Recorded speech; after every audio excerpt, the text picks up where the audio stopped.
Assalamualaikum warahmatullahi wabarakatuh. Tapi subhanallah yang ada, dan ini menjadi pelajaran untuk kita semua, yang ada bukti kelahiran Nabi Isa atau Yesus yang dinamakan oleh mereka atau Al-Masih, yang ada ceritanya di dalam Injil sama dengan apa yang ada di dalam Al-Quran. Cerita waktu kelahiran Nabi Isa atau Yesus.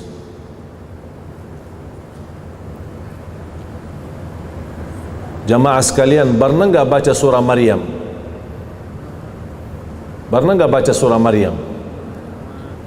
Coba kita gali surah Maryam ya. Yang bawa Quran terjemahan atau Ustaz, tolong bantu.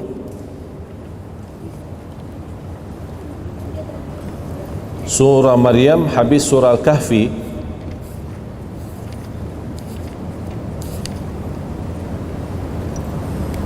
Surah Maryam surah 19,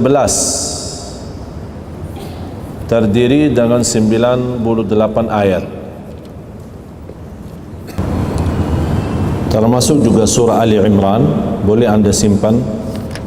Ini menjadi PR ya, untuk kita belajari surah Ali Imran, surah ketiga, mulai dari ayat 33. Ini bukan bahasan saya sekarang ya, cuma saya ingin anda simpan surah Ali Imran, surah ketiga, ayat 33 sampai ayat 60.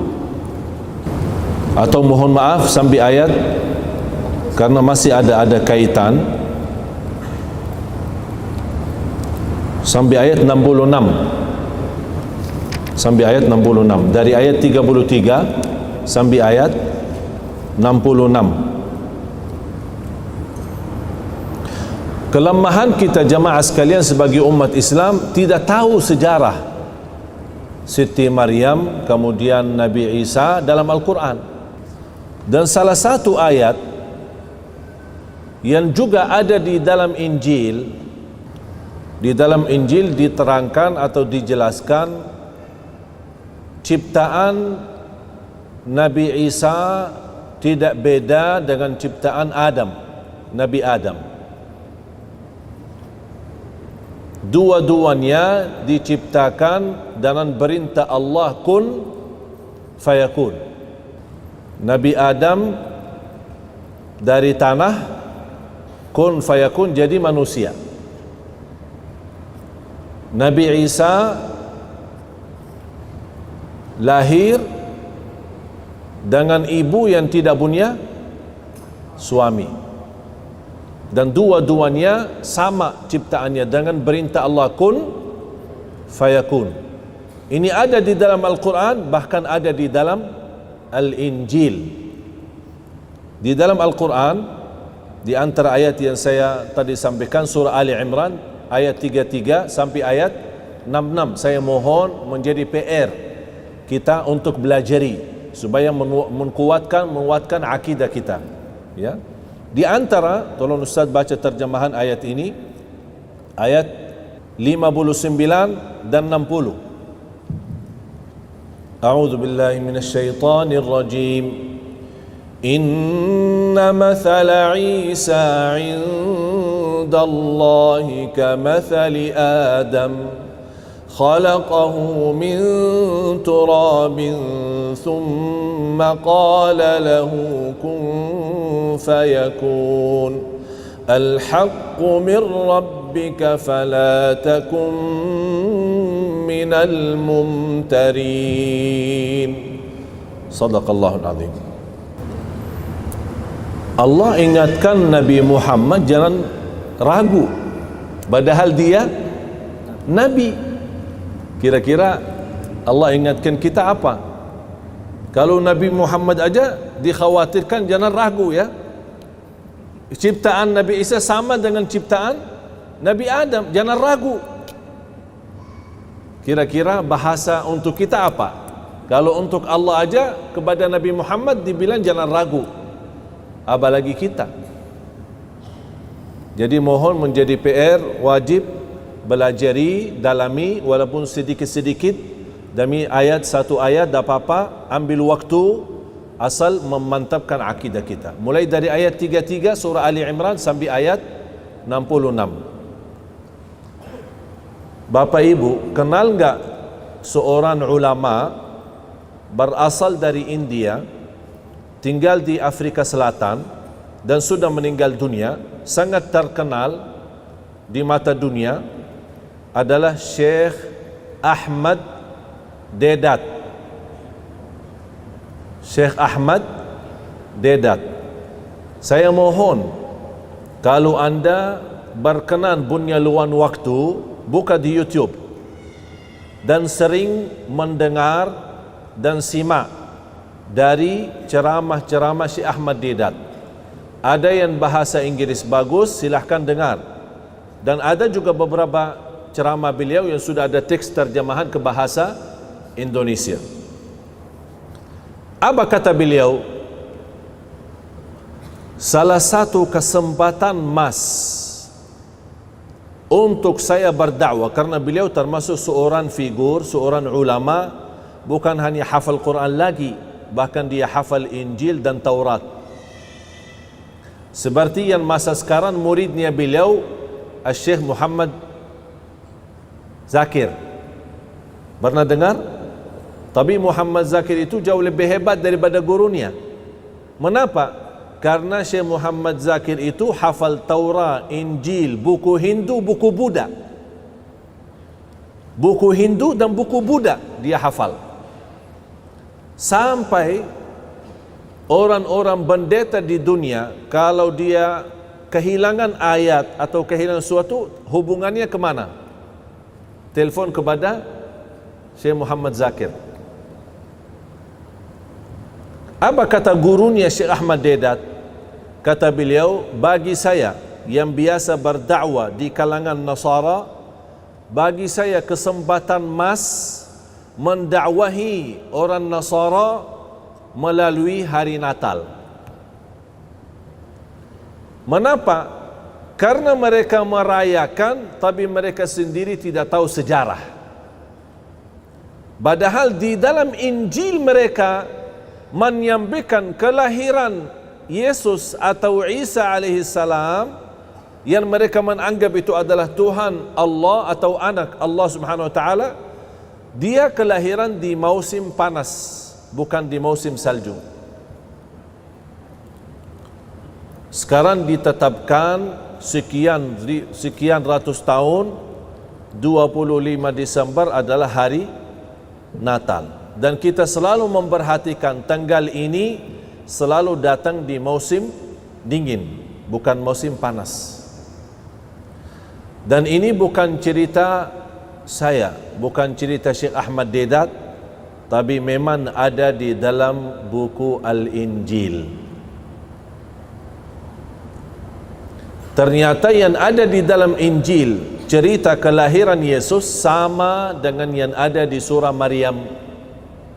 Silahkan buka surah Maryam. Mulai dari ayat 16,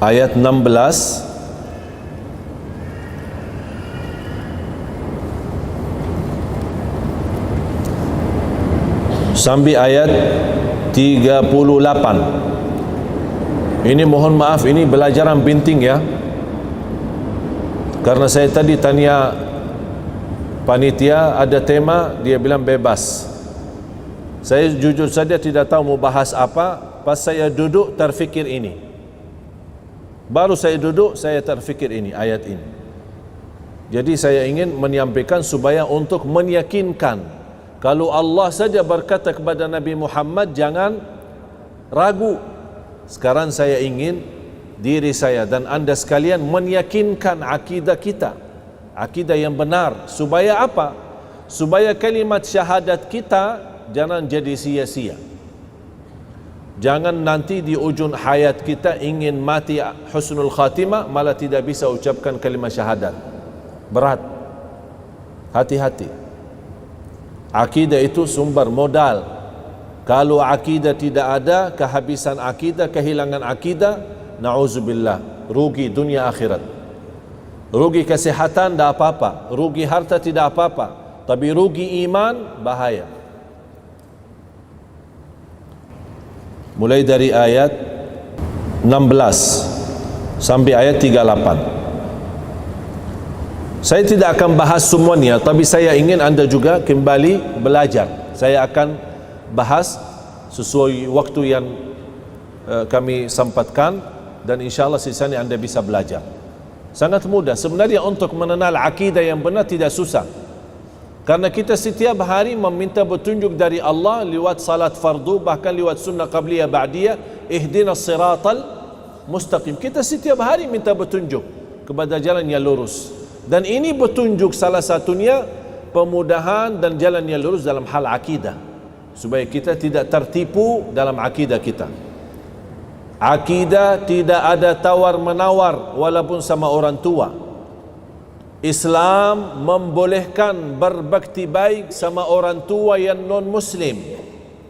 Kalau orang tua kita non-muslim dan kita sudah masuk Islam, Islam tidak melarang kita tetap bersama mereka. Islam tidak melarang kita bersahabat baik dengan mereka. Islam tidak melarang kita tetap melayani baik dan melayani ikhlas sama mereka. Tapi satu Islam melarang, kalau mereka menawarkan kembali bersyirik kepada Allah, kata Allah, jangan taati mereka.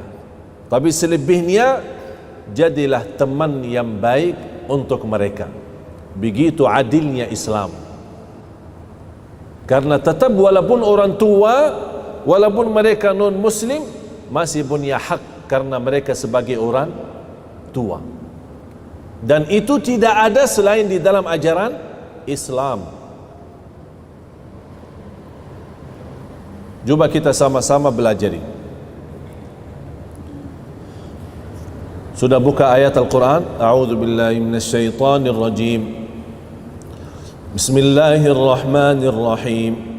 واذكر في الكتاب مريم إذ انتبذت من أهلها مكانا شرقيا فاتخذت من دونهم حجابا فأرسلنا إليها روحنا فتمثل لها بشرا سويا قالت إني أعوذ بالرحمن منك إن كنت تقيا قال إنما أنا رسول ربك لأهب لك غلاما زكيا قالت أنى يكون لي غلام ولم يمسسني بشر ولم أك بغيا قال كذلك قال ربك هو علي هين ولنجعله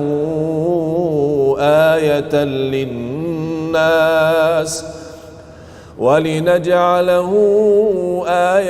للناس ورحمة منا وكان أمرا مقضيا فحملته فانتبذت به مكانا قصيا فأجاءها المخاض إلى جذع النخلة قالت يا ليتني مت قبل هذا وكنت نسيا منسيا فناداها من تحتها ألا تحزني قد جعل ربك تحتك سريا وهزي إليك بجذع النخلة تساقط عليك رطبا جنيا فكلي واشربي وقري عينا فإما ترين من البشر أحدا فقولي إني نذرت للرحمن صوما فلن أكلم اليوم إنسيا فأتت به قومها تحمله قالوا يا مريم لقد جئت شيئا فريا يا أخت هارون ما كان أبوك امرأ سوء وما كانت أمك بغيا فأشارت إليه قالوا كيف نكلم من كان في المهد صبيا قال إني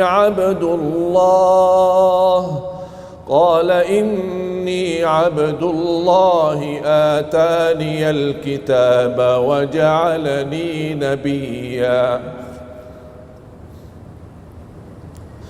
وجعلني مباركا أينما كنت وأوصاني بالصلاة والزكاة ما دمت حيا وبرا بوالدتي ولم يجعلني جبارا شقيا والسلام علي يوم ولدت ويوم أموت ويوم يبعث حيا والسلام علي يوم ولدت ويوم أموت ويوم أبعث حيا ذلك عيسى بن مريم قول الحق الذي فيه يمترون ما كان لله أن يتخذ من ولد سبحانه إذا قضى أمرا فإنما يقول له كن فيكون وإن الله ربي وربكم فاعبدوه هذا صراط مستقيم فاختلف الأحزاب من بينهم فويل للذين كفروا من مشهد يوم عظيم أسمع بهم وأبصر يوم يأتوننا لكن الظالمون اليوم في ضلال مبين صدق الله العظيم. Jamaah sekalian, Siti Maryam, Nabi Isa sangat mulia di sisi Islam. Bahkan tidak sah iman kita kalau tidak iman dan percaya Nabi Isa salah satu Nabi dan Rasul. Hafal enggak rukun iman? Rukun iman berapa? 6. 1. Percaya Allah. 2. Kepada malaikat. 3. Kitab. 4. Rasul. Berarti salah satu rukun iman percaya kepada seluruh Nabi dan Rasul. Memang Nabi kita Nabi Muhammad sallallahu alaihi wasallam. Bahkan Nabi Muhammad sallallahu alaihi wasallam pernah berkata, "Khairu ma qultu ana wan nabiyyuna qabli." Sebaik-baik kata yang aku ucapkan dan nabi-nabi yang sebelumku. Sebaik-baik kata yang aku ucapkan dan para nabi yang sebelum-sebelumku adalah la ilaha illallah wahdahu la syarikalah lahul mulku wa lahul hamd yuhyi wa yumit wa huwa ala kulli syai'in qadir. Ini sudah sepakatan semua para nabi membawa kata itu. Semua mulai dari Nabi Adam sampai Nabi kita Nabi Muhammad sallallahu alaihi wasallam. Tapi subhanallah, menjadi bukti Islam tidak anti toleransi. Katanya kalau tidak ucapin selamat Natal berarti seolah-olah Islam anti toleransi. Tidak mau, tidak diterima, beda pendapat, macam-macam alasan. Islam keras, Islam teroris, Islam apa macam-macam. Eksklusif ya, macam-macam alasannya. Padahal membuktikan begitu Islam indah, bahkan rahmatan lil alamin, itu tidak ada di dalam Injil. Mereka kan membanggakan dan memuliakan Siti Maryam dan memuliakan Yesus Isa Al-Masih sebagai kadang sebagai Tuhan, kadang anak Tuhan, macam-macam. Tapi tidak ada di dalam Injil jamaah sekalian satu surah yang membawa nama Maryam atau membawa nama Isa. Tapi subhanallah di Islam membuktikan Islam memang Islam merangkul semua para nabi dan rasul, memuliakan semua para nabi dan rasul. Bahkan Islam tidak bermasalah sama siapapun. Bahkan di antara yang kita belajari, ahabbun nasi ilallah anfa'uhum linnas, yang paling dicintai oleh Allah, yang selalu berguna bagi orang lain. Tidak disebutkan orang lain itu apakah Islam atau bukan Islam. Bahkan di dalam Islam jamaah sekalian, kalau kita sayangi, melayani, memberikan perhatian kepada binatang yang membutuh bantuan, Allah nilai memberikan pahala besar. Ingat gak hadis cerita orang wanita yang memberikan air minum kepada anjing? Tahu kan? Apa yang Allah balas? Padahal wanita itu tidak pernah berbuat kebaikan. Bahkan dikenal wanita itu, na'udzubillah. Tapi dengan sekali dia bantu anjing, Allah ampuni dosanya. Saya bertanya sekarang Bapak Ibu, anjing di hukum Islam apa? Najis. Dan hukumnya haram. Kok bisa anjing najis hukumnya haram di ajaran Islam, tapi kita ketika melihat anjing lagi membutuh pertolongan, kita bantu, Allah ampuni dosa kita. Kira-kira bagaimana kalau sama binatang yang bukan najis, bukan haram? Faham gak? Kalau sama anjing yang namanya najis haram, Allah masih berikan pahala, bahkan nilai itu bisa ibadah. Kira-kira bagaimana kalau binatang yang bukan najis dan bukan haram? Apalagi yang kita beri bantuan itu, pertolongan kita kepada orang manusia. Kalau sama binatang aja dihargai Allah, apalagi sama manusia, apalagi sesama muslim. Oh, tingkat lagi. Ini semakin meningkat. Dan membuktikan Islam itu memang rahmatan lil alamin. Tidak ada di dalam Al-Quran yang isinya 114 surah, tidak ada satu surah atas nama istri Rasul. Ada enggak atas nama istri Nabi Muhammad? Istri Nabi Muhammad siapa namanya? Siti Khadijah. Anaknya laki maupun perempuan semuanya dari Siti Khadijah. Tapi subhanallah, tidak ada. Malah yang ada di dalam Al-Quran satu surah lengkap dari awal sampai akhir, sampai jumlah ayatnya 98 ayat, bernama Siti Maryam. Dikasih nama Maryam.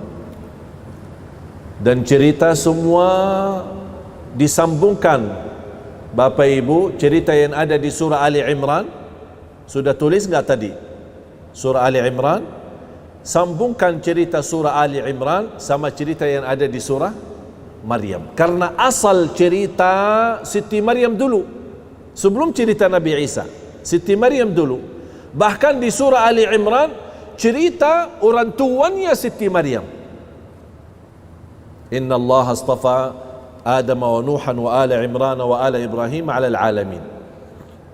Allah ceritakan dulu keluarganya Siti Maryam, baru kemudian cerita Siti Maryam ini siapa, bagaimana keadaannya, bagaimana ibadahnya, bagaimana ikhlasannya, bagaimana Allah memberikan rezeki yang istimewa luar biasa. Terus langsung dikaitkan kepada cerita yang sambung di surah Maryam.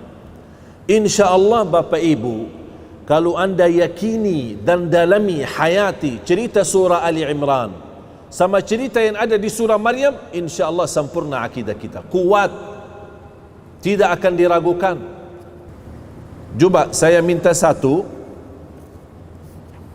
Ustaz mohon di surah Ali Imran, bacakan aja terjemahan surah Ali Imran ayat 36 dan 37. Tapi jangan lupa ya, tulis mulai dari ayat 33 surah Ali Imran, itu menjadi PR ya. 33 sampai ayat 66 ya. Sudah tulis ya? Dari 33 sampai ayat 66. Tapi hanya sebentar saja saya ingin sampaikan sebuah pesan, mudah-mudahan anda bisa mengerti dan bisa memahami untuk menguatkan akidah kita. Bagaimana keadaan Siti Maryam yang ada di surah Ali Imran ini? Tolong langsung terjemahan 36 sama 37. Bismillahirrahmanirrahim.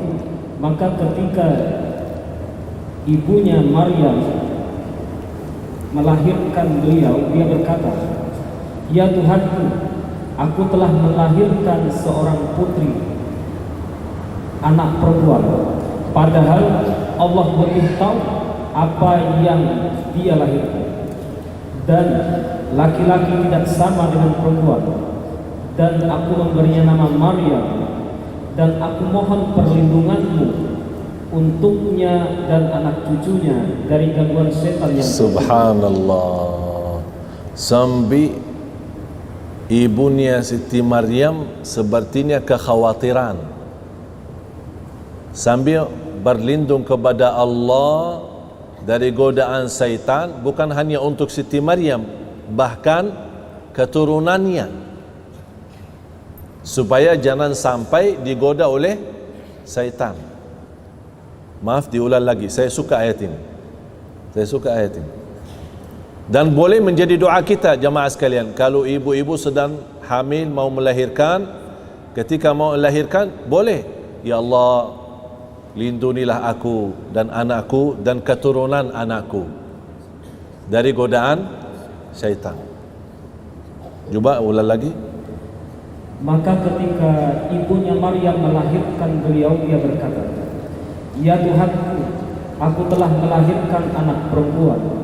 Padahal Allah lebih tahu apa yang dia lahirkan. Dan laki-laki tidak sama dengan perempuan. Dan aku memberinya nama Maryam. Dan aku mohon perlindunganmu untuknya dan anak cucunya dari gangguan syaitan yang terkutuk." Ya, terus. Maka dia Allah menerimanya dengan penerimaan yang baik. Allah menerimanya. Berarti Allah terima anaknya Siti Maryam ini, diterima keadaannya, bahkan diterima doanya. Bukan hanya diterima, bahkan diterima dengan penerimaan yang baik. Subhanallah. Terus, maka dia Allah menerimanya dengan penerimaan yang baik, membesarkannya dengan pertumbuhan yang baik, dan menyerahkan pemeliharaannya kepada Nabi Zakaria. Setiap kali, siapa yang melindungi, memperhatikan, melayani Siti Maryam sendiri? Allah sendiri. Sampai diserahkan sejak dia kecil sambil membesar, baru diserahkan kepada Zakaria alaihissalam. Coba maaf ulang lagi. Setiap kali Zakaria masuk menemui Maryam di mihrab atau kamar khusus ibadah bagi Maryam, Kalau disebutkan kata mihrab, tempat ibadah, bukan mihrab ini ya, bukan mihrab imam ya, tempat ibadah. Karena di masa dulu tidak ada istilah masjid, tapi ada istilah tempat ibadah seperti mihrab. Ketika Nabi Zakaria menjadi penanggung jawab terhadap Siti Maryam, dia selalu bertemu atau kunjungi ke Siti Maryam, ingin melihat keadaan silaturrahim kah, atau melihat apa dia butuh apa, atau perlu bantuan. Ketika dia masuk, melihat Siti Maryam ada di mihrab, artinya ada di tempat ibadah. Ini menunjukkan Siti Maryam memang sukaannya ibadah, ahli ibadah. Coba ketika beliau bertemu, setiap kali Nabi Zakaria menemui di mihrab atau kamar khusus ibadah bagi Maryam, dia dapati makanan di sisinya, lalu dia berkata, "Wahai Maryam, dari mana ini kau peroleh?" Jadi setiap dia kunjungin kepada Siti Maryam, selalu mendapatkan ada rizki di samping dia. Nabi Zakaria heran, kamu kan dari tadi di sini aja, dan yang layani dan bantu kamu adalah saya, tapi kok bisa ada rezeki di sampingmu, padahal kamu kapan keluar, tidak pernah kemana-mana. Terus apa jawaban Siti Maryam? Siti Maryam menjawab, itu dari Allah. Sesungguhnya Allah memberi rezeki kepada siapa yang dia kehendaki tanpa perhitungan. Disitulah sebuah pelajaran dari Siti Maryam kepada Zakaria alaihissalam. Ini semua dari Allah. Meyakinkan dengan kata dari Allah, segala sesuatu memang dari Allah, membuat Nabi Zakaria memiliki keyakinan untuk memohon kepada Allah. Kalau Siti Maryam aja diterima doanya, kenapa saya tidak? Disitulah dia juga berdoa kepada Allah. Terus lanjut. Di sanalah Nabi Zakaria berdoa kepada Tuhannya seraya berkata, "Ya Allah Tuhanku, berilah aku keturunan yang baik dari sisimu. Sesungguhnya Engkau Tuhan yang maha mendengar doa hamba-Nya." Kalau ada yang merasa sudah lama menikah belum punya anak, ini doanya, Rabbi habli min ladunka dzurriyyatan thayyibah.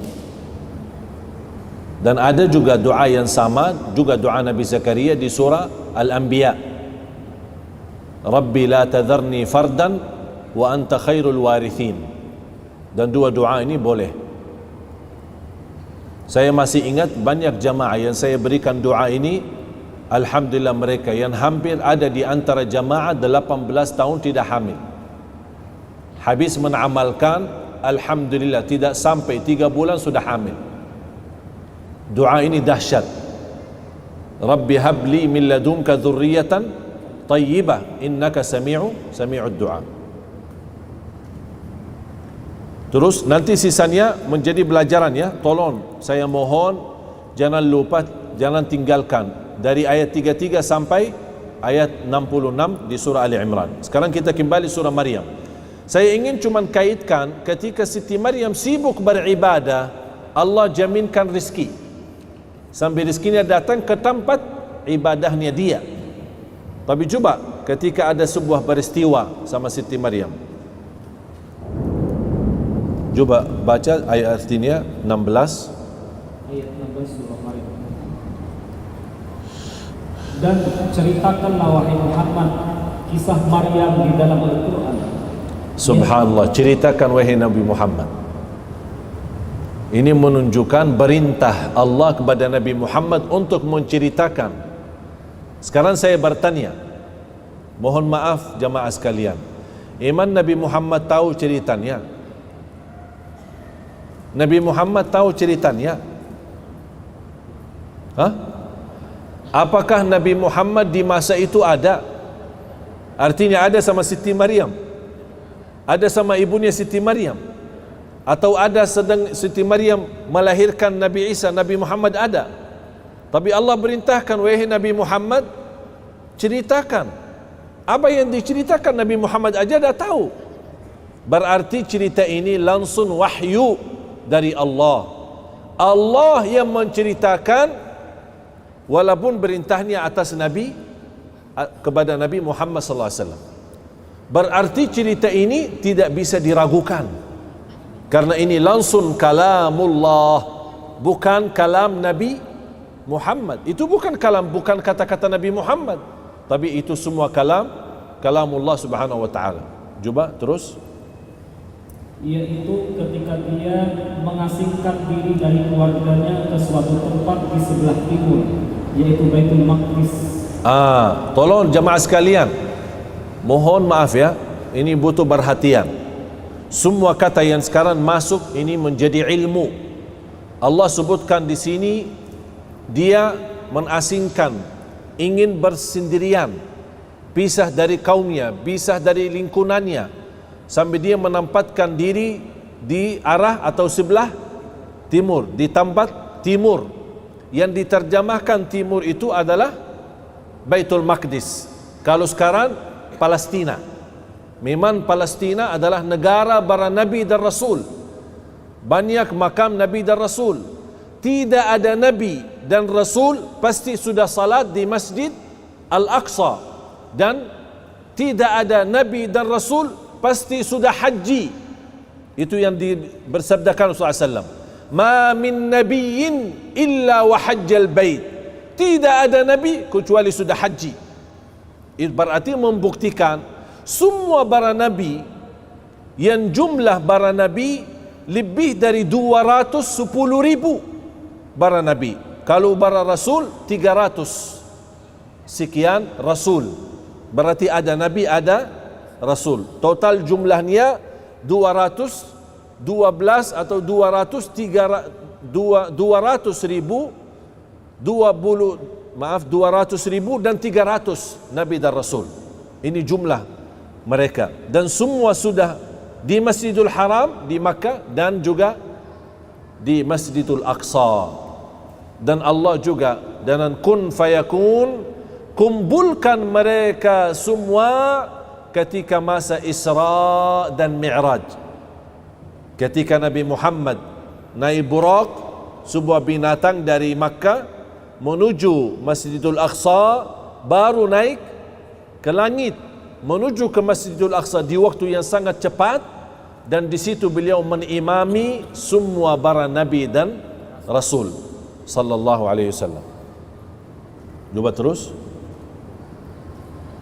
Lalu dia memasang tabir yang melindungi dirinya dari mereka. Lalu kami mengutus roh kami Jibril kepadanya, maka dia menampakkan diri di hadapan Maryam dalam bentuk manusia yang sempurna. Dalam bentuk manusia, supaya Siti Maryam tidak terkejut. Karena kalau terlihat malaikat Jibril, aslinya malaikat Jibril, pasti akan terkejut. Apalagi dia bersendirian, pisahkan diri dari kaumnya, dari lingkungannya. Dia di tempat sendirian. Oleh karena itu Allah turunkan malaikat Jibril dalam bentuk manusia supaya bisa menyampaikan pesan-pesan Allah kepada Siti Maryam. Kalau malaikat Jibril aslinya 600 sayap. 600 sayap. Kata Rasulullah, kalau Allah izinkan malaikat Jibril buka satu sayap, bukan 600, hanya buka satu sayap, kata Rasulullah, matahari akan tertutup. Matahari akan tertutup. Ini baru satu, bukan 600. Begitu dahsyat makhluk Allah, begitu luar biasa makhluk Allah, tapi mereka semua masih di bawah kekuasaan Allah, hamba Allah subhanahu wa ta'ala. Terus Dia Maryam berkata seraya berdoa, sungguh aku berlindung kepada Tuhan yang Maha Pengasih terhadapmu, jika engkau orang yang bertakwa. ya, Dia Jibril berkata, sesungguhnya aku hanyalah utusan Tuhanmu untuk menyampaikan anugerah kepadamu, seorang anak laki-laki yang suci.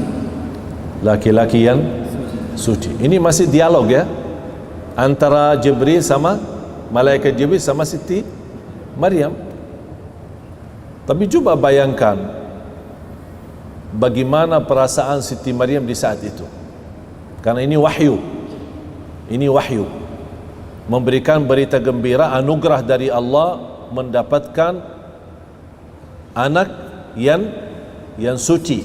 Terus Dia Maryam berkata, bagaimana mungkin aku mempunyai anak laki-laki, padahal tidak pernah ada seorang laki pun yang menyentuhku dan aku bukanlah seorang pezina.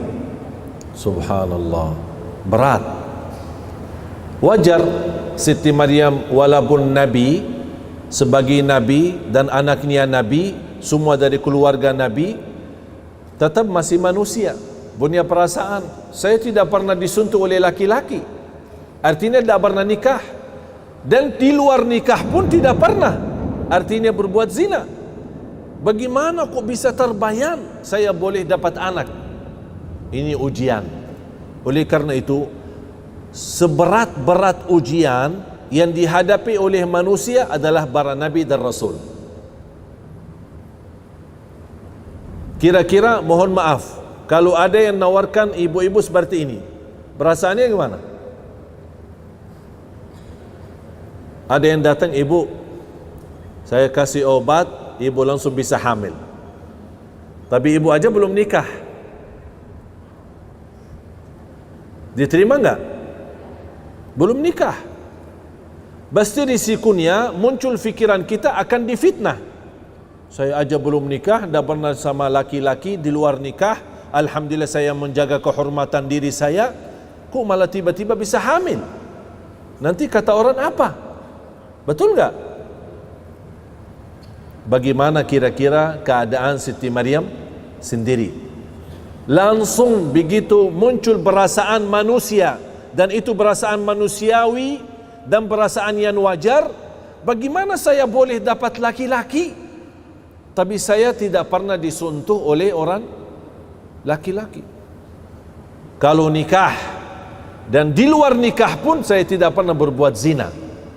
Apa jawaban malaikat Jibril? Jibril menjawab, demikianlah Tuhanmu telah berfirman, hal itu mudah bagiku, dan agar kamu... Sekarang saya bertanya, hal itu mudah. Mengapa Allah berkata hal itu mudah? Bapak ibu akan fahami hal ini mudah kalau anda ikut kembali kepada belajar surah Ali Imran. Kalau Nabi Isa diciptakan oleh Allah tanpa ayah, tapi masih ada ibu, mana kira-kira yang lebih sulit? Diciptakan Adam tanpa ayah dan ibu, atau menciptakan manusia dan adanya ibu? Mana yang lebih sulit? Adam kan? Adam jauh lebih sulit, karena Adam tidak punya ayah, tidak punya ibu. Kalau Nabi Isa masih punya ibu. Disitulah Allah gambarkan, huwa alayya hayyin, itu mudah. Kamu punya anak itu mudah. Bahkan lebih dahsyat lagi, aku ciptakan Adam tanpa ayah dan ibu. Berarti yang fantas kalau boleh selain Allah jadi Tuhan, yang fantas siapa? Yang fantas siapa? Adam, bukan Isa. Dan di dalam Injil mereka meyakinkan Nabi Adam adalah ciptaan kekuasaan Allah. Dan ada juga di dalam Injil, sama yang ada di dalam Al-Quran, ciptaan Adam sama dengan ciptaan Isa. Ciptaan Isa sama dengan ciptaan Allah. Kun fayakun. Faham jemaah sekalian? Faham? Betul faham ini? Karena saya ingin begitu anda keluar, tidak ada ragu-ragu. Allah bilang aja kepada Nabi Muhammad, jangan ragu. Dan saya sampaikan kepada anda sekalian, jangan ragu-ragu. Terus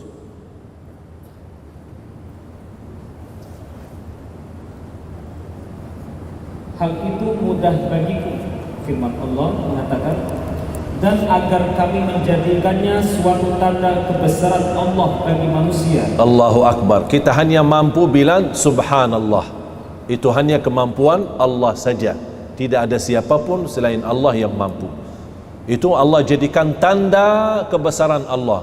Terus, dan sebagai rahmat dari Allah SWT. Dan hal itu adalah suatu urusan yang sudah diputuskan. Urusan yang sudah, berarti tak ada tawar-menawar. Jadi seolah-olah ini perintah kepada Siti Maryam, udah, dah usah banyak bicara, selesai. Ini keputusan sudah selesai. Kamu punya anak yang suci, udah selesai urusan. Tidak ada perubahan. Ya, sekarang Allah menarahkan bagaimana supaya dia mampu menghadapi perkataan orang, fitnah-fitnah orang. Itu sekarang tugasnya. Coba terus. Maka dia Maryam mengandung, lalu dia mengasingkan diri dengan kandungannya itu ke tempat yang jauh. Ya, malu, takut. Dia sudah percaya malaikat Jibril, percaya Allah, dan dia meyakini Allah. Dia tidak meragukan perintah Allah. Tapi bagaimana manusia ini? Manusia pasti aneh-aneh. Mohon maaf, kita aja di lingkungan aneh-aneh. Apalagi zaman sekarang. Apalagi di zaman yang kita lihat, na'udzubillah, macam-macam fitnah. Begitu Siti Maryam sudah menjadi dalam perintah kun fayakun hamil, dia memposisikan, memindahkan diri ke tempat yang jauh. Karena membutuhkan waktu supaya penjiwaannya siap menghadapi perkataan orang.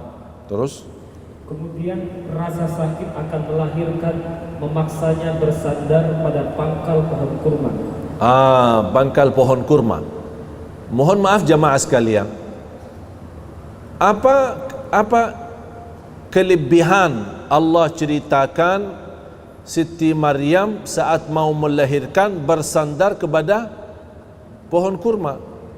Kan bisa singkat saja kesimpulan, dia Siti Maryam merasa sakit saat melahirkan, udah selesai. Mengapa ada urusan pohon kurma? Apa urusan pohon kurma? Bisa jadi kan? Kalau bahasa sederhana, Siti Maryam saat melahirkan merasa sakit. Itu kan cerita sudah jelas. Wajar wanita saat melahirkan pasti sakit. Kan manusia ada rasa sakit. Allah juga ceritakan Siti Maryam pun merasa sakit saat melahirkan. Tapi kenapa Allah tambah kata dia dekat dengan bersandar dengan pohon kurma? Apa? Di sini nanti ada jawabannya, ada di ayat lanjut. Tolong diperhatikan. Terus, lalu dia Maryam berkata, wahai, betapa baiknya aku mati sebelum ini, dan aku menjadi orang yang tidak diperhatikan dan dilupakan. Subhanallah. Masih awal-awalnya Siti Maryam mampu terima. Tapi begitu sudah melahirkan dan rasa sakitnya, dia sepertinya merasa beban, difitnahin orang. Lebih baik aku lupa dan mereka melupakan aku. Lebih baik aku mati daripada menghadapi pernyataan itu. Tapi subhanallah, apa yang terjadi setelah itu? Supaya menenangkan hati. Coba lanjut. Lalu Jibril berseru kepada Maryam dari tempat yang rendah, janganlah engkau bersedih hati. Sesungguhnya Tuhanmu telah menjadikan anak sungai di bawahmu. Subhanallah. Allahu Akbar. Memang luar biasa. Allah tidak pernah tinggalkan urusan hamba. Kalau Allah sudah urusi kita, jamaah sekalian jangan ragukan, yakini tidak ada yang buruk datang dari Allah. Yang buruk memang dari dosa-dosa kita. yakini walaupun masih di pandangan mata ujian itu buruk, tapi hakikatnya itu baik. Karena dengan ujian yang kita hadapi diampuni segala dosa, dinaikkan darajat, bahkan menjadi orang terpuji di sisi Allah.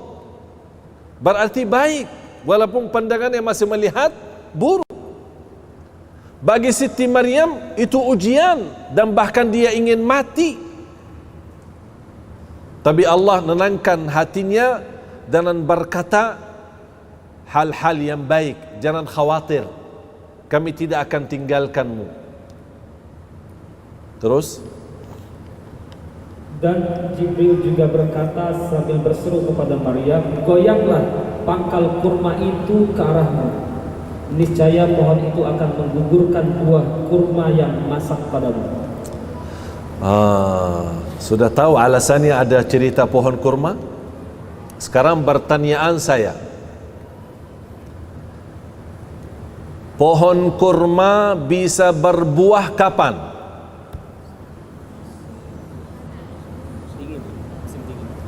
Ini jadi PR. Buka di Google, buka di internet, ya.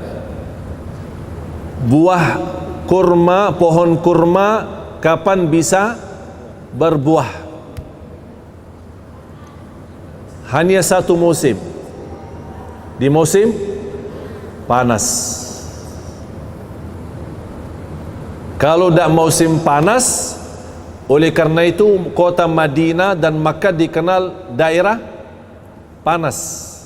Walaupun ada beberapa bulan dingin, sekarang seperti sekarang musim dingin ya.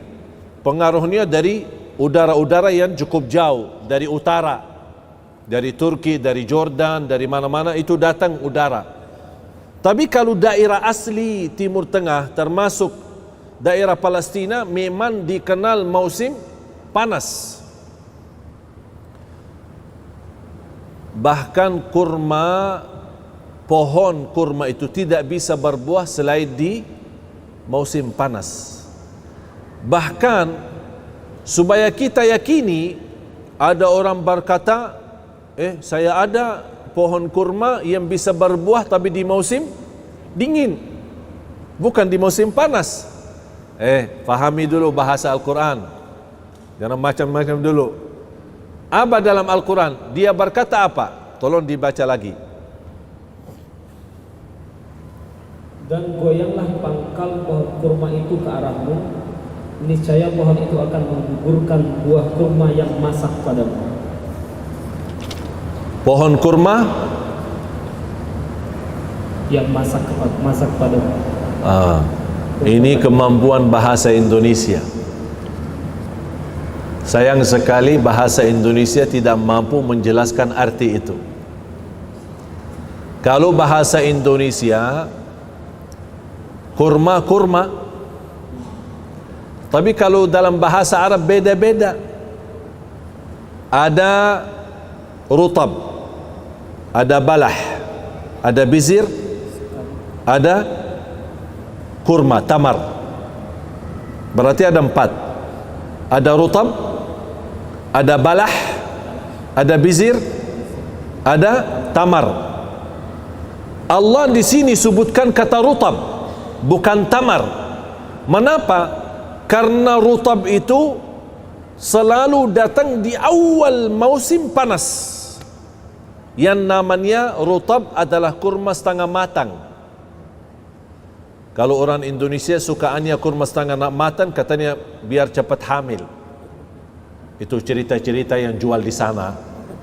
Orang-orang dah tahu, orang dari Madura atau dari mana yang sudah lama tinggal di Madinah, Makkah, dia suka jual ke jamaah umrah atau jamaah haji. Ini beli kurma biar cepat hamil. Ini tidak ada hubungan sama hamil. Ya, ya mau beli aja. Tapi urusan sama hamil itu bukan urusan sama rutab. Ya cuman ini hanya untuk biar cepat laku barangnya. Ya, memang enak. Rutab itu enak. Rutab yang setengah matang. Bentuknya dia separuh hitam, separuh kuning. Ada model lagi separuh merah, separuh kuning. Itu dinamakan rutab. Dan Allah gambarkan dalam ayat ini, rutab bukan tamar, dan rutab tidak bisa tumbuh selain di musim panas. Tidak bisa tumbuh selain di musim panas. Kalau kurma yang suka datang dari Amerika pas bulan puasa kan ada kurma yang agak panjang ya, panjang sekali sampai kilonya berapa, harga mahal.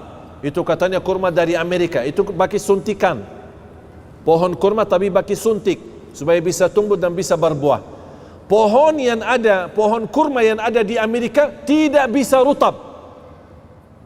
Tidak bisa rutab karena cuaca di sana tidak bisa menjadikan kurma itu berutab atau buah pohon itu bisa berutab. Beda sama cuaca yang alami. Yang alami seperti Makkah dan Madinah memang bisa, atau di Timur Tengah umumnya termasuk Palestina, termasuk Mesir, Tunisia ada yang namanya rutab. Terus lanjut. Ayat ke-26 di surat Maryam yang artinya, maka makanlah, minum dan bersenang hatilah engkau Maryam. Jika engkau melihat seseorang, maka katakanlah, sesungguhnya aku telah bernazar berpuasa untuk Tuhan yang Maha Pengasih, maka aku tidak akan berbicara dengan siapapun pada hari ini. Ini salah satu di dalam agama yang sebelum Islam. Kalau berpuasa tidak boleh bicara. Ini nazartu lirrahmani sawman. Maaf, ulang lagi terjemahan. Allah berintahkan kalau kamu bertemu dengan manusia, bernazarlah tidak bicara. Tapi tidak dibawakan kata bernazarlah tidak bicara, tapi dikaitkan dengan puasa. Coba ulang lagi. Sesungguhnya aku telah bernazar berpuasa untuk Tuhan yang Maha Pengasih, maka aku tidak akan berbicara dengan siapapun pada hari ini. Kira-kira kalau orang bernazar, saya tidak bicara hari ini sama siapapun, cukup enggak? Cukup? Sebagai nazar, saya hari ini saya tidak mau, saya nazar hari ini tidak mau bicara sama siapa-siapa. Cukup jelas kan? Jelas. Berarti hari ini saya tidak bicara sama siapa-siapa. Tapi mengapa Siti Maryam di sini dikatakan bernazar berpuasa? Karena di dalam agama sebelum Islam, orang yang berpuasa tidak boleh berbicara, karena berbicara sama manusia membatalkan puasa. Faham bu? Berbicara dalam keadaan puasa, berbicara membatalkan puasa. Alhamdulillah datang Islam mengizinkan kita berbicara, tapi tidak boleh makan dan minum. Faham jemaah sekalian? Terus lanjut. Kemudian dia Maryam membawa dia bayi itu kepada kaumnya dengan menggendongnya. Mereka kaumnya berkata, wahai Maryam, sungguh engkau telah membawa sesuatu yang sangat mungkar. Sangat mungkar. Ini mulai ujian. Ini mulai ujian. Dan Siti Maryam sendiri tidak mampu menghadapinya. Dia tetap minta pertolongan Allah dan harus dihadapi dengan kekuatan yang dahsyat. Karena ini peristiwa yang dahsyat, harus dibalas dan dihadapi dengan peristiwa yang dahsyat sama. Karena orang perempuan yang begitu dikenal mulia, begitu dikenal suci, tiba-tiba membawa anak, tapi coba lihat keadaannya. Tolong lanjut. Wahai saudara perempuan Harun atau Maryam, ayahmu bukan seorang yang buruk perangai, dan ibumu bukan seorang perempuan pezina. Berarti mereka lingkungan kenal ayahnya Maryam dan kenal ibunya Maryam. Kami kenal mereka baik-baik. Mereka, ibumu tidak berzina, tidak pernah berbuat hal-hal yang buruk, apalagi ayahmu. Tapi mengapa kamu jadi seperti ini? Terus? Maka dia Maryam menunjuk kepada anaknya. Karena dia lagi puasa, dan tidak boleh, dan sudah bernazar tidak boleh bicara sama siapapun, hanya dia tunjuk dengan jari, dia tunjuk. Dan sudah dia meyakinkan Allah akan bagi pertolongan dengan cara yang dahsyat. Karena ini peristiwa dahsyat, harus ada balasan atau hadapan yang dahsyat menghadapi fitnah itu. Apa yang terjadi? Dia tunjuk. Terus, bagaimana kami akan berbicara dengan anak kecil yang masih dalam ayunan? Berarti yang dia tunjuk kepada siapa? Oh, jadi kalau kalian mau tahu, tanya si anak bayi itu. Gimana, Bu? Aneh kan? Sudah peristiwa yang dahsyat, malah suruh bicara sama anak bayi. Anak, kamu aja bicara dah mau, kok disuruh anak? Anak, apa yang mau dibicara oleh anak itu? Inilah pertolongan Allah yang dahsyat. Bagaimana adanya anak ini dahsyat, Allah juga, bagi Allah sangat mudah untuk menjadikan anak bayi itu berbicara. Ini kembali ingat kata sangat mudah. Menciptakan Nabi Isa sangat mudah dibanding Nabi Adam. Apalagi kalau sudah ada Nabi Isa, sulit enggak bagi Allah untuk Nabi Isa berbicara? Tidak sulit, justru lebih mudah lagi. Karena Nabi sudah ada, Isa sudah ada. Walaupun dia belum bisa berbicara, tapi kun fayakun, bicara. Terus, dan Isa putra Maryam pun berbicara, sesungguhnya aku adalah hamba Allah. Subhanallah. Ini sengaja dijawab seperti ini. Bapak Ibu, mantapkan akidahmu. Beliau tidak berkata, aku Isa anak Maryam, tapi dia berkata, ini Abdullah, aku hamba Allah. Dan Allah sudah kekalkan kata itu di masa Nabi Isa waktu itu sampai hari kiamat. Tidak boleh ada orang rubah. Silahkan Bapak Ibu buka di At-Taurat, buka di Injil, tidak ada satu kata Yesus berkata aku anak Tuhan. Tidak ada. Allah tidak ridha itu. Tidak ada satu kata Yesus sendiri berkata aku anak Tuhan, atau anak, atau saya Tuhan. Tidak ada.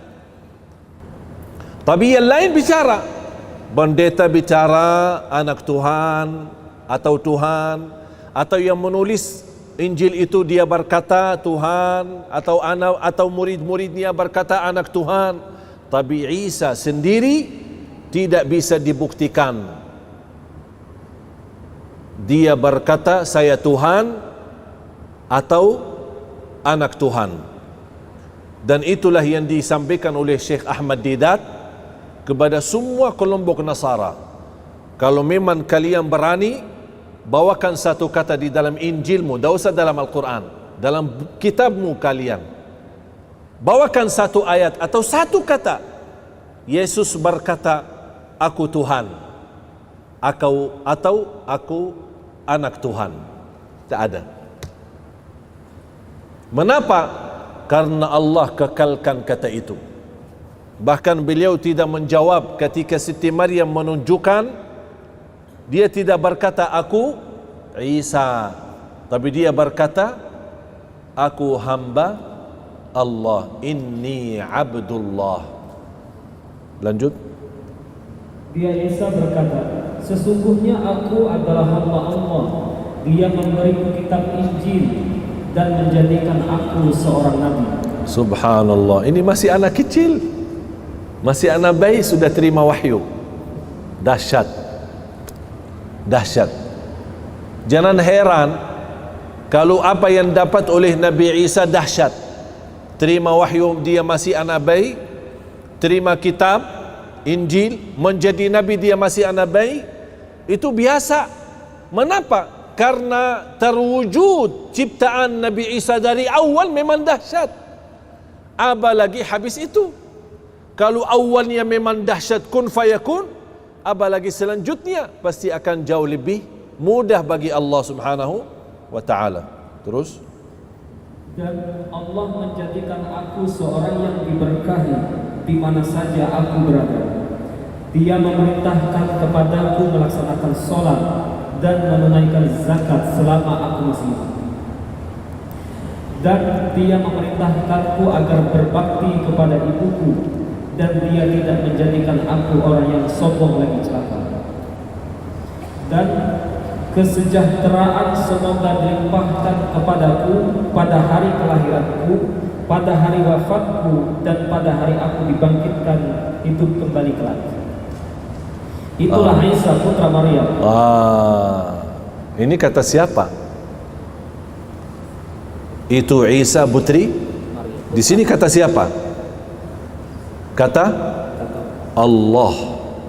Yang tadi kata aku hamba Allah itu Nabi Isa. Allah sampaikan cerita apa kata-kata Nabi Isa di saat itu.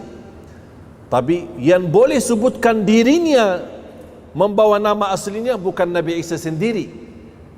Karena tidak ada di dalam Al-Quran Nabi Isa berkata aku Isa, tapi selalu berkata aku hamba Allah.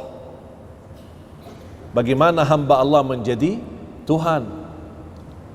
Ya, terus itulah Isa putra Maryam yang mengatakan perkataan yang benar yang mereka ragukan kebenarannya. Masalahnya kalau mereka non-muslim meragukan Nabi Isa Tuhan, anak Tuhan atau hamba Allah, itu alasan mereka, biar mereka punya alasan. Tapi yang aku heran, kebenaran itu diragukan oleh orang muslim yang sudah sendiri membaca Qul huwallahu ahad Allahus samad lam yalid wa lam yulad wa lam yakul lahu kufuwan ahad. Semuanya hafal. Hafal enggak Qul hu? Hafal. Karena sunnah ba'diyah selalu Qul hu. Rakaat pertama Qul hu, rakaat kedua Qul hu lagi. Hafal, mudah, enak. Ayat yang begitu pendek tapi subhanallah dari segi makna luas. Akidah. Ini akidah kita orang muslim. Qul huwallahu ahad. Akidah. Bahkan mencintai surah ini terjamin kita dapat surga Allah. Bahkan Rasulullah SAW bersabda di hadis yang sahih, man qara'a qul huwallahu ahad fil yawmi wal layla 10 marratin banallahu lahu baitan fil jannah. Barang siapa yang membaca qul huwallahu ahad dalam sehari dan semalam 10 kali saja, dapat rumah dalam surga Allah Subhanahu wa ta'ala. Bahkan ada seorang sahabat yang memang selalu suka baca ayat ini, surah Al-Ikhlas, Qul huwallahu ahad. Sambil jamaah heran, kok ini kamu suka aja baca Qul huwallahu ahad. Sambil lapor kepada Rasul, ya Rasulullah, ini imam kita, tapi selalu Qul huwallahu ahad mulu. Baca surah lain, tambah lagi Qul huwallahu ahad. Tidak mau ruku', seolah-olah belum puas sama ayat-ayat lain, harus tambah Qul hu baru ruku'. Misal, baca Al-Fatihah, baca idza jaa nasrullah innahu kana tawwaba, tidak mau ruku', Qul huwallahu ahad dulu baru ruku'. Dia merasa belum mantap kalau tidak disertai dengan Qul huwallahu ahad. Apa kata beliau? Saya imam kalian dan begitulah bacaan saya. Kalau kalian tidak mau, carilah imam lain. Mereka lapor kepada Rasul, ya Rasulullah, ini kok imam kita seperti ini, Qul hu mulu. Setiap rakaat dia baca satu ayat, tambah lagi Qul hu. Rakaat kedua baca ayat, tambah lagi Qul hu. Rasul panggil, kenapa kamu suka seperti itu? Apa dia berkata, ya Rasulullah, aku cinta surah ini karena pembahasannya sifat-sifat Allah. Rasulullah diam sebentar. Di saat itu turunnya wahyu, dan Rasul berkata, wahai yang kamu cinta surah ini, Allah juga cinta kepadamu. Allahu Akbar. akidah yang kuat. Dia cinta surah ini, dia mendapatkan cintaan Allah. Bahkan ada satu riwayat yang lain, wa hubbuka iyyaha adkhalakal jannah.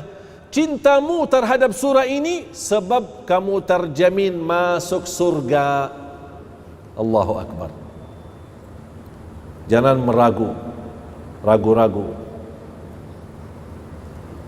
Terus, tidak patut bagi Allah mempunyai anak. Maha suci Dia. Apabila Dia hendak menetapkan sesuatu, maka Dia hanya berkata kepadanya, kun, jadilah. Maka jadi hal tersebut, jadilah sesuatu itu. Isa berkata, dan sesungguhnya Allah itu adalah Tuhanku dan Tuhanmu, maka sembahlah Dia. Inilah yang dinamakan jalan yang lurus. Ini jalan yang ihdinas siratal suratul Fatihah. Jamaah sekalian, kalau bukan waktu mempelajari suratul Fatihah, mendalami arti suratul Fatihah, kita butuh seperti pertemuan ini selama 7 hari. Kita butuh pertemuan seperti ini selama 7 hari. Mengapa? Supaya memantapkan mendalami surat Al-Fatihah. Oleh karena itu, miskin orang Muslim yang hafal surah Al-Fatihah tapi tidak bisa tuntaskan kekhusyuan dalam salat.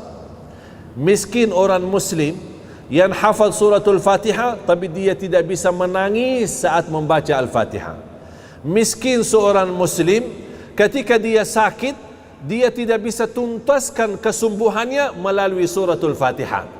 Miskin orang Muslim yang dia sudah hafal suratul Fatihah tapi tidak bisa membawa keberkahan yang begitu dahsyat dari suratul Fatihah. Karena mohon maaf, walaupun kita hafal suratul Fatihah, belum mampu menartikan maknanya, menhayati isinya. Padahal suratul Fatihah itu Ummul Quran. Bahkan dibandingkan Al-Fatihah, hanya Al-Fatihah sendiri persimbangannya sama dengan seluruh isi Al-Quran. Kata ulama, apapun isi Al-Quran sumbernya dari suratul Fatihah.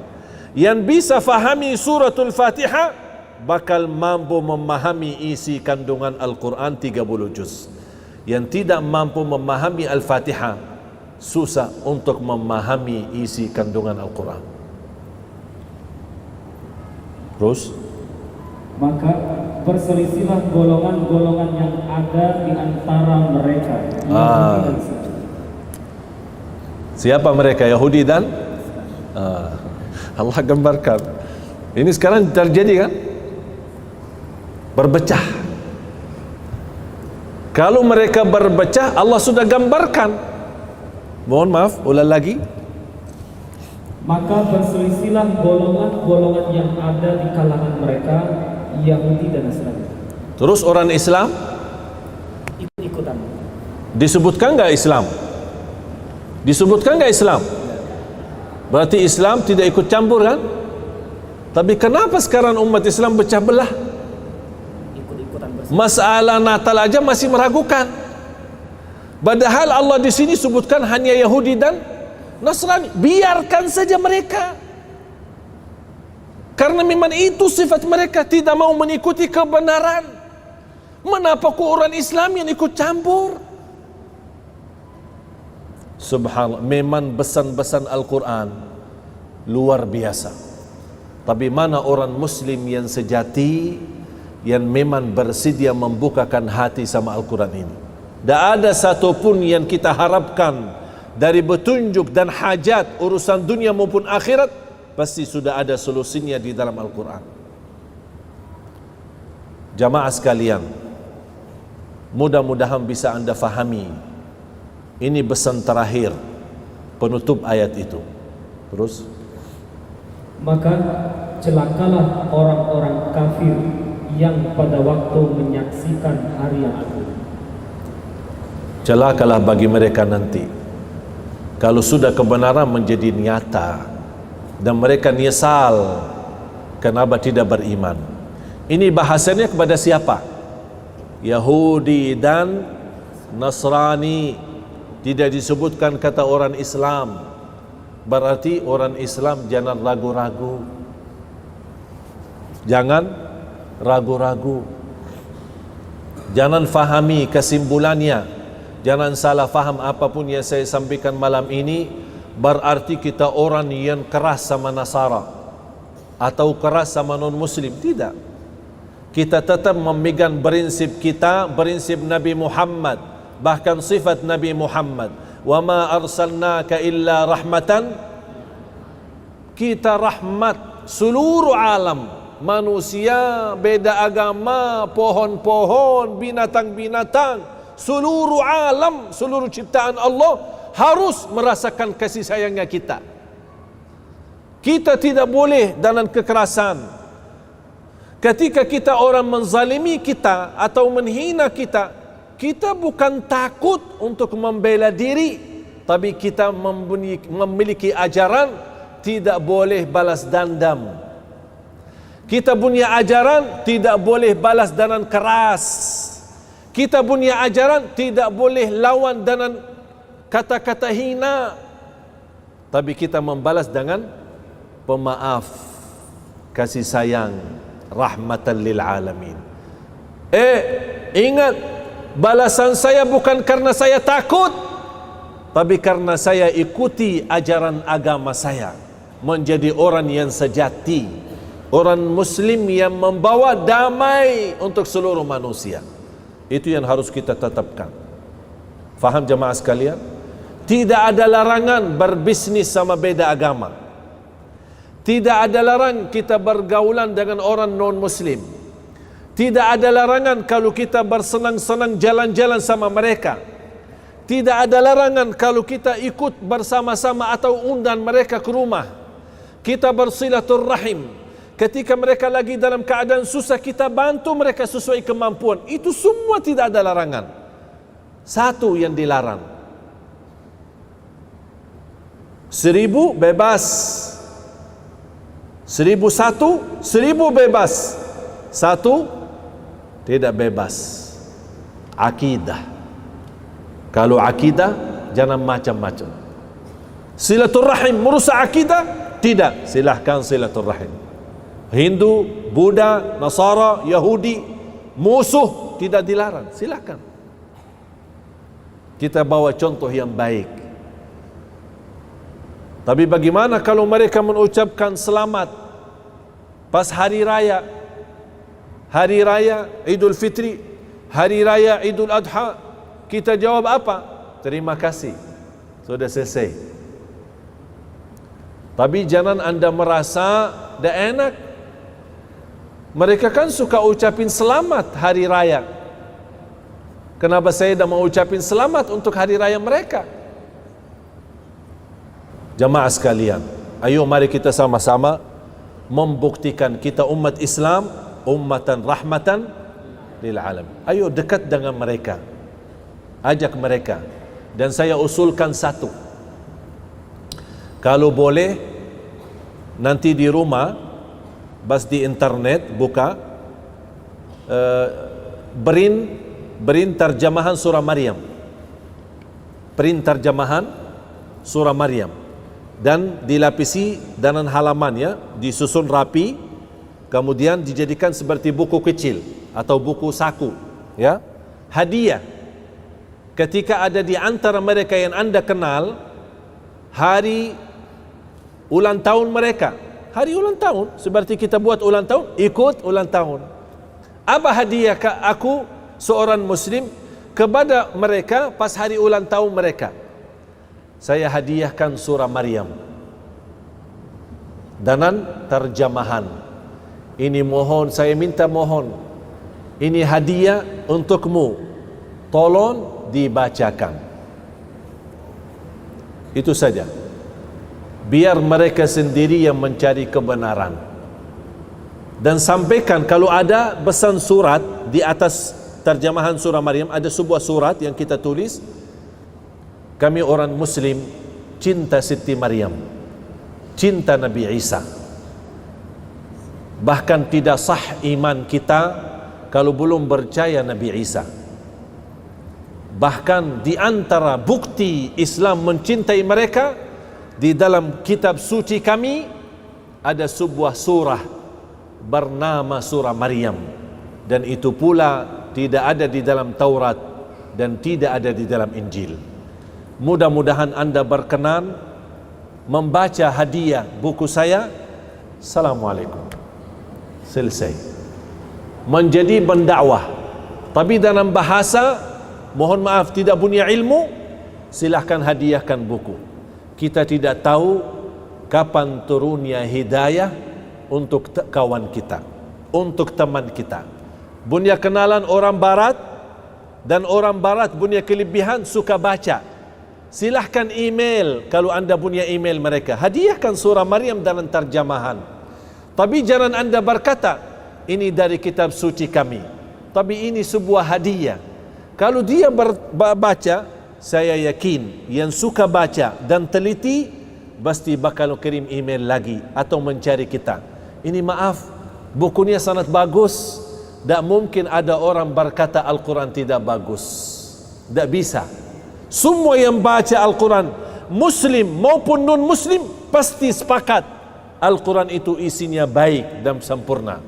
Ini menjadi tugas kita. Faham? Mudah-mudahan insya Allah belajaran malam ini menjadi petunjuk untuk kita dan menjadi petunjuk untuk kawan-kawan kita, sahabat, bahkan ada di antara mereka yang masih hubungan keluarga dengan kita. Mudah-mudahan insya Allah belajaran malam ini bisa kita sampaikan kepada mereka dengan cara hikmah, dengan cara halus, supaya dengan niat, insya Allah kita niat, mudah-mudahan menjadi hidayah. Kalau mereka dapat hidayah, alhamdulillah. Kalau mereka belum dapat hidayah, jangan anda sedih, karena itu urusan Allah, bukan urusan kita. Billahi taufiq wal hidayah. Kurang lebihnya mohon maaf.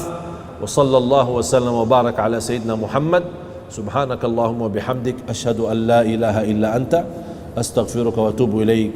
Wassalamualaikum warahmatullahi wabarakatuh.